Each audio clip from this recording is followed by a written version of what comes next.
Hey guys, in this video, I'll show you how to create a Gemini API key. Alright, let's begin. First, open your browser and go to google.com.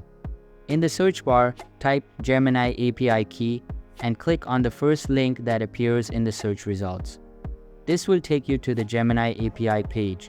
Look for the blue button that says Get an API Key and click on it. You will be prompted to log in. If you already have a Google account, go ahead and log in. If you don't have an account, you will need to create one. Once you are logged in, accept the terms of service.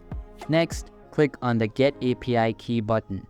If you have any existing API keys, they will be listed here. Since this is a new account, we will click on the Create API Key button.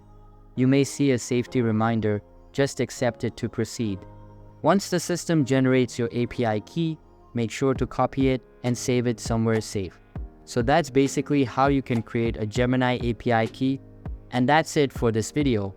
If you find this helpful, consider subscribing and giving this a big thumbs up. Thanks.